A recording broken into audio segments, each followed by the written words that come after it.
What's going on? You're watching ProgressivePulse.com. I am here in New York City with none other than Anna Rose. How are you? I'm good. How are you doing? Good, good, good. You're here performing at the Rockwood Music Hall tonight. Are you excited? I'm thrilled. I kind of live to be on stage, so it's always nice to perform. It's nice to perform in your hometown. So, yeah, and Rockwood's one of my favorites here. So. Well, before we talk about the EP, the new project next year in 2010, we'll get into that. Let's talk about your background, because I know you've been playing guitar since you were, 5 years old?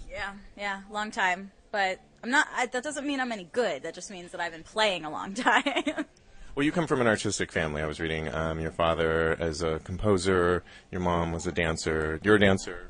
Yeah, I started dancing as soon as I could walk, and started out playing piano actually before I played guitar, and moved forward into playing guitar and just kind of fell in love with it. And I still don't read music. I read tablature for guitar, but I don't read music. So that kind of took me away from piano a little bit when it got time to read music. And I was like, F that, I'm not doing that. I know you're influenced by Jimi Hendrix and Janis Joplin. People have compared you to. Let's talk about some of your influences and how you describe your music. I think I'm really influenced by those people. I don't necessarily think I sound like them. Janis Joplin and Jimi Hendrix and the Beatles and Clapton even, and even Little Feat. My parents, their favorite band is Little Feat, and I grew up listening to all that stuff, and I think it's definitely in there. And I think more of it will come out as I keep working. I'm still sort of.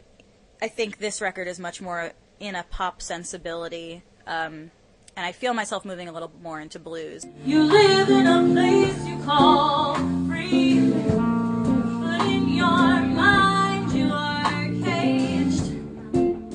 Feel free to stop me if I'm wrong,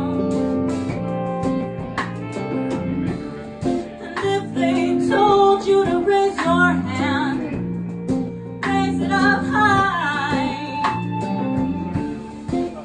Would you close your eyes and dream of the sky?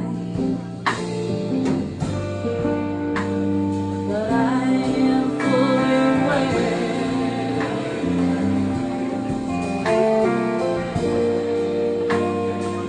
I am fully aware.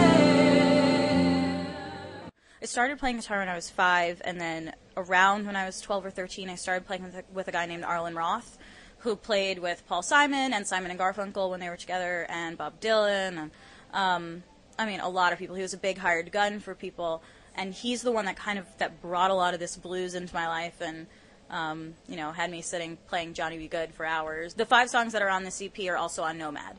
So I took the 5 most approachable songs, I thought, that were on the record, and released them first to kind of give people an introduction to who I am. And I always thought the South would greet the North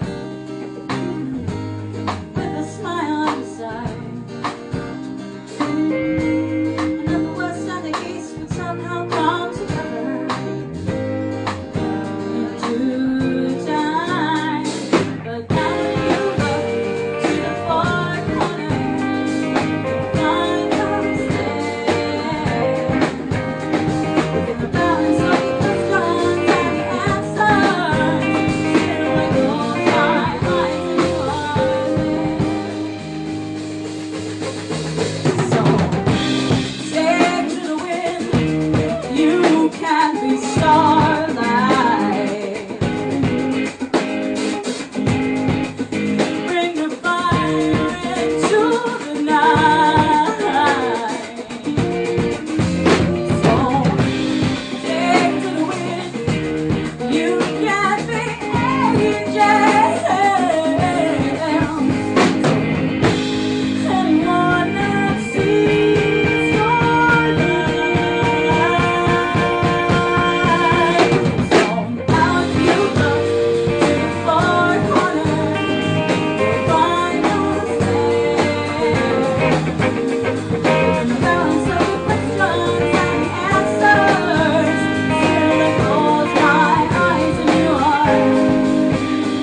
Records is actually my label. So I produced the record, but I also published it and put it out, and then with the help of Megaforce and Red Distribution, I got it distributed to different places. But for me, taking control of that was my way of finding my place in that business. I didn't want to put myself at the mercy of a large label because it's easy to be labeled. So, you know, and it doesn't give you any room to grow. And so I think, judging by the bands that are out there and the stuff that's coming out, I still have a lot of hope for music. Music doesn't go away, just the form changes a little bit and the way that it gets to people. People can get your self-titled Anna Rose, right? And we just mentioned you can get that everywhere, so. Everywhere. iTunes, Amazon, especially my shows. If you come up to me and you said that you saw this interview, I'll give you a discount on the CD.